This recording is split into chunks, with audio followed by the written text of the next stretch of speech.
آج آپ سب کو میں ہماری پریس کانفرنس کے لیے آمد پہ آپ سب کا مشکور ہوں. تمام الیکٹرانک میڈیا، سوشل میڈیا، جتنے صحافی حضرات یہاں پہ موجود ہیں. آج کی پریس کانفرنس جس طرح آپ کو واضح نظر آ رہا ہے کہ میرے بائیں سائڈ پہ داور کنڈی صاحب موجود ہیں. داور کنڈی صاحب جو ہیں پاکستان مسلم لیگ نون صوبہ سرحد کے پی خیبر پختونخوا کے سینئر وائس پریزیڈنٹ ہے پاکستان مسلم لیگ نون کے. اور جس طرح میں نے پچھلے پریس کانفرنسز میں آپ سب کو آگاہ کیا تھا کہ P D M, P M L N, Pakistan people party, J U I, بہت سے پارٹیز کے جو لیڈرز ہیں وہ ملک کے ان حالات کو دیکھتے ہوئے اپنے ضمیر کے ہاتھوں مجبور ہو کر ایسے حالات میں پاکستان تحریک انصاف کو جوائن کر رہے ہیں، جبکہ ان سب کو علم ہے کہ پاکستان تحریک انصاف میں شمولیت اختیار کرنا مصیبت کو گلے لگانے کے مترادف ہے. اور داور خان کنڈی جو ہیں وہ تعارف کے محتاج نہیں ہیں. ممبر نیشنل اسمبلی رہ چکے ہیں، ان کے والد صاحب منسٹر رہ چکے ہیں. ٹانگ کے ایک سیاسی گھرانے سے تعلق ہے. خود بڑی ان کی سیاسی جدوجہد ہیں. میں کافی عرصہ پہلے ٹانک میں جج تھا اور اس وقت یہ نوجوان ہوا کرتے تھے تو دیکھا کرتا تھا کہ عوامی خدمت کے جذبے سے سرشار ہیں. اور یہی وجہ ہے کہ چاہے وہ کسی بھی پارٹی میں ہو لیکن ٹانک کا کنڈی قبیلہ اور اس کے کنڈی قبیلے کے علاوہ مربت بٹھنی جو بھی وہاں پہ محسود وزیر قبائل سرائکی اسپیکنگ، وہ تمام لوگ جو ہیں وہ داور خان کنڈی کو اپنا لیڈر مانتے ہیں. اور ان کی ٹانگ کی سیاست میں بہت ہی اچھا مقام ہے جو انہوں نے اپنی خدمات کی بنیاد پہ بنایا ہوا ہے.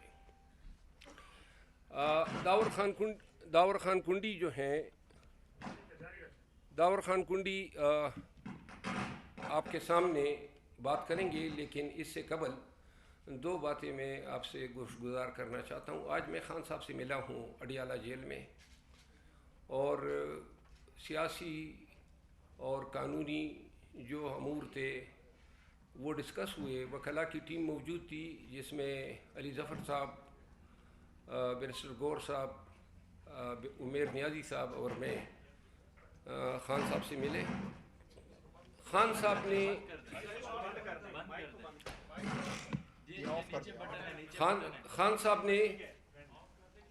صاحب نے دو تین چیزوں پہ بڑے ہی شدید غم و غصے کا اظہار کیا.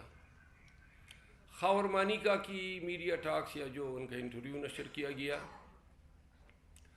انہوں نے اس کو انسانیت سے انتہائی گری ہوئی حرکت قرار دیا.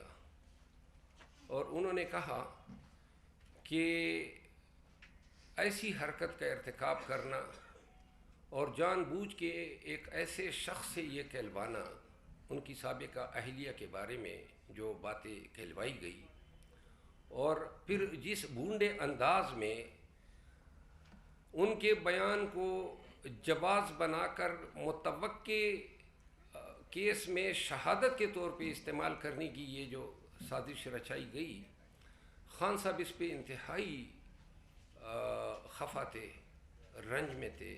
اور وہ کہہ رہے تھے کہ یہ ملک کی سیاست کس سمت پہ لے جائی جا رہی ہے.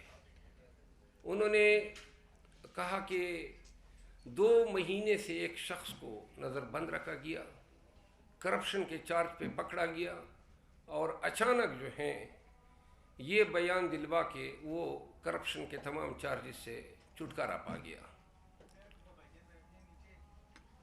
خان صاحب کی اس بیان میں تمام پاکستانیوں کے لیے ایک پیغام ہے کہ اگر ہمارے جو سماجی اور ہمارے جو روایتی ویلیوز ہے، کیا ہم اتنے بھی گر سکتے ہیں کہ ہم سیاسی عصبیت میں یا سیاسی منافرت میں، اب ایک تو جینون شہادت ہوتی ہے اور ایک آپ جھوٹ بلوا کے شہادت کنکاکٹ کرتے ہیں، کیا سیاست میں، انتقام میں، بدلے میں یا سیاسی فائدے کے لیے کوئی شخص جو ہے اتنا بھی گر سکتا ہے جتنا خان کے دشمن جو ہیں آج خان کو نیچا دکھانے کے چکر میں اتنے پاتال کی گہرائی میں پستی میں گر چکے ہیں۔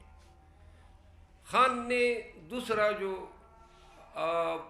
غم و غصے کا اظہار کیا وہ علی نواز اعوان کی جو تصویر آئی، اور انہوں نے کہا کہ 2 مہینے سے ایک شخص کو اٹھایا گیا ہے، اس سے پہلے ان کا کاروبار تباہ و برباد کیا گیا، پورے پاکستانیوں کے سامنے ہے، پھر ان کا گھر گرایا گیا، اور پھر اغوا ہو کے اچانک تحریک استحکام کے ساتھ نظر آیا۔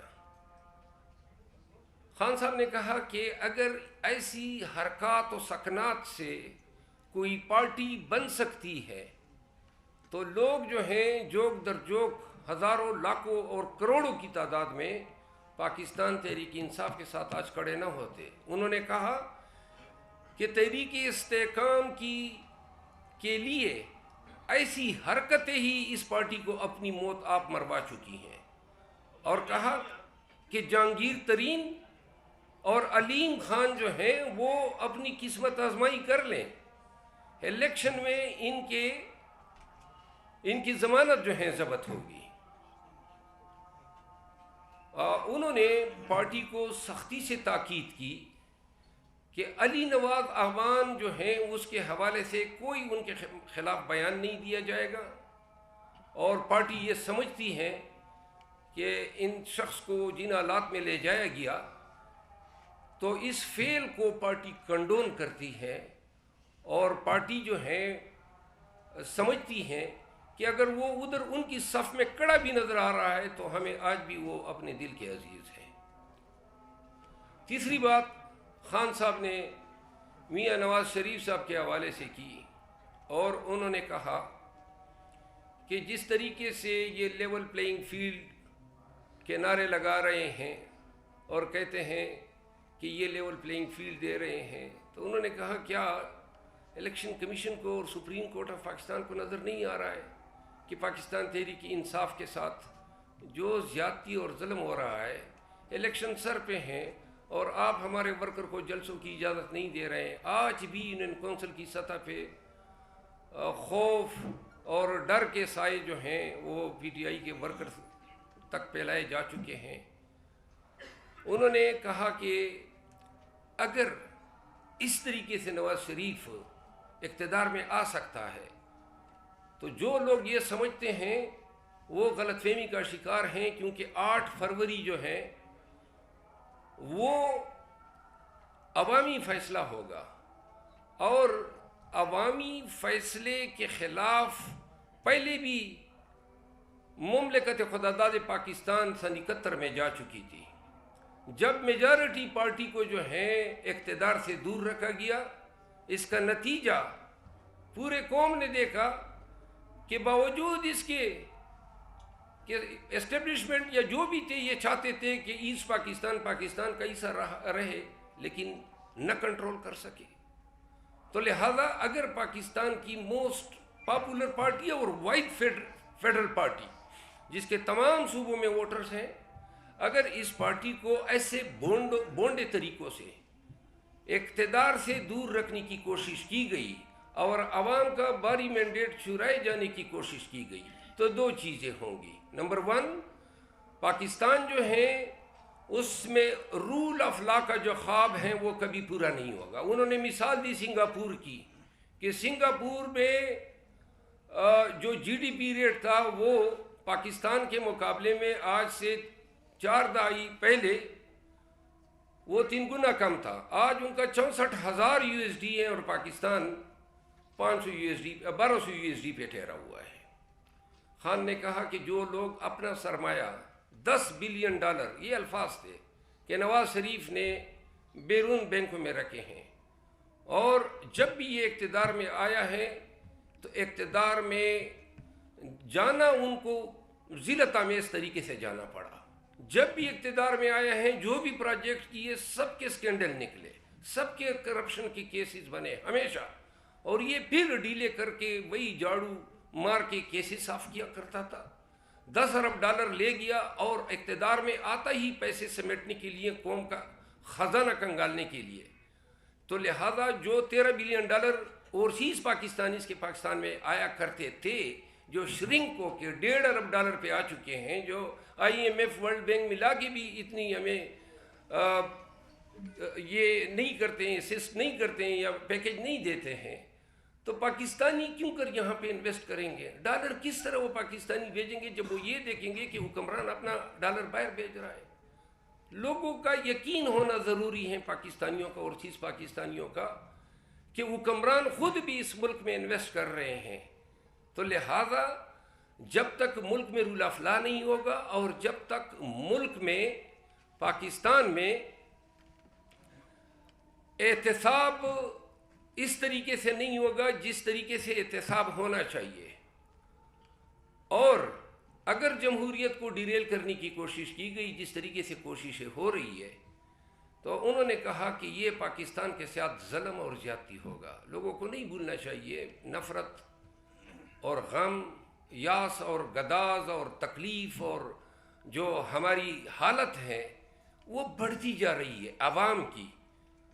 انہوں نے کہا کہ یہ پیغام ضرور دیں کہ پاکستان کی اتحاد، پاکستان کی ترقی اور جمہوریت کی ترقی اور رول آف لا میں ہی پاکستان کا مستقبل مثمر ہے، کیوں کر ہم اپنے پیٹی سیاسی مفادات کے لیے ہم ملک کو اتنا ناگزیر، اتنا ناقابل تلافی نقصان پہنچا رہے ہیں۔ آخر میں خان صاحب نے 10 دسمبر کو پشاور میں عظیم الشان جلسہ کرنے کی ہدایت کی ہے۔ پاکستان خیبر پختونخوا کے تمام ورکرز کو پیغام دیا ہے کہ اب آپ کا خان کے ساتھ ڈٹ کے کھڑا ہونے کا وقت آ گیا ہے۔ اب آپ نے نکلنا ہے، جلسہ کرنا ہے جس طرح دیگر پارٹیاں کر رہی ہے، اور اس جلسہ کرنے میں اگر کوئی آپ کو روکے، کوئی آپ کو ٹھوکے، تب بھی آپ نے غیرت کا مظاہرہ کرتے ہوئے اس جلسہ گاہ میں پہنچنا ہے۔ اگر ہم کوشش کر رہے ہیں، آج بھی پشاور ہائی کورٹ نے کنٹیمپٹ میں KP کے صوبائی حکام کو 2 ایام کا ٹائم دیا ہے۔ ہم نے یہ تمام کنونشن جو کرا رہے ہیں عدالت عالیہ پشاور ہائی کورٹ سے رجوع کیا، ان سے احکامات لیے۔ جس طرح میں نے پہلے بتایا کہ 4 کے پہلے کنونشن کو پہلے تالا لگا دیا گیا جہاں شادی حال میں تھا، پھر ہم ایک پرائیویٹ جگہ پہ شفٹ کر گئے، وہاں پہ انہوں نے کرسیاں اٹھا دی۔ جب ہماری تعداد 7-8 ہزار ہو گئی تو تب پولیس 300-400 تھی تو ہمیں وہ ڈسٹرب نہ کر سکی۔ تو لہٰذا پشاور جلسے کے حوالے سے اور کنونشن کے حوالے سے خان صاحب کا یہ پیغام ہے کہ جتنی باری جمعیت میں ہمارے ورکرز پاکستانی اور رول آف لا سے محبت کرنے والے لوگ آئیں گے، اتنا ہی ان لوگوں کی آنکھیں کھلیں گی۔ ان کو اچھی طرح نظر آ رہا ہے کہ عوام پاکستان تحریک انصاف کے ساتھ ہیں، اور آج جو ہیں تمام تر ظلم و زیادتی، وہ بتا رہے تھے کہ یہ جتنی ظلم و زیادتی ہو رہی ہے یہ ہمارا کمپین ہو رہا ہے، یہی ہمارا کمپین ہے، اور یہی لوگوں کی ہمدردیاں اور لوگوں کی نتائج جو ہیں، لوگوں کی ڈٹرمنیشن میں مومد و معاون ثابت ہو رہا ہے۔ داور خان کنڈی میرے پرانے دوست ہیں، وہ مجھے بتا رہے تھے کہ جب یہ میں نے دیکھا کہ یہ نون جس کے میں سینئر وائس پریزیڈنٹ تھا، یہ کر کیا رہی ہے، کس طرح ووٹ کو عزت دو کا نعرہ لگانے والی پارٹی نے کس طرح ووٹ اور بنیادی حقوق اور انسانی حقوق اور جمہور اور دستور کے تمام قاعدوں کو کتنا بری طرح پامال کیا۔ تو یہ وہ لوگ ہیں اور اس کو قیمت دینی پڑی ہے۔ اچھی بلی عزم اقتدار کی پارٹی جو دعوے کر رہی ہیں کہ ہم حکمران بننے والے ہیں، ان کی پارٹی کا سینئر وائس پریزیڈنٹ کچھ ایام قبل اپنے قبیلے کو جمع کرتا ہے، اپنے سپورٹر کو جمع کرتا ہے، اور ان کے ساتھ، کیونکہ انہوں نے بھی کہا تھا کہ ہم جابر اور ظالم کے ساتھ نہیں ہو سکتے ہیں، تو یہ فیصلہ کرتے ہیں کہ ہم تحریک انصاف میں شمولیت کرتے ہیں۔ حکام کو علم ہوتا ہے، اور حکام کیا کرتے ہیں کہ اسی ایک ہفتے میں پہلے تو ان کا فلور مل گرا دیتے ہیں۔ اس کی ویڈیوز میرے پاس ہیں، ہم سب آپ کے ساتھ شیئر کریں گے۔ AC چلا جاتا ہے، بلڈوزر چلے جاتے ہیں، اور ان کا فلور مل اس سزا میں کہ آپ PTI میں شامل نہ ہو۔ پھر اس کے بعد جناب علی ان کو دھمکی دی جاتی ہے کہ اینٹی کرپشن اور پولیس کے پرچے تیار ہیں۔ تو یہ ابھی راستے میں مجھ سے پوچھ رہے تھے کہ کہیں یہ مجھے 9 مئی کے کیسز میں تو نہیں ڈال سکتے ہیں۔ دیکھیں نا، اب 9 مئی مطلب یہ ہیں کہ پرچے 9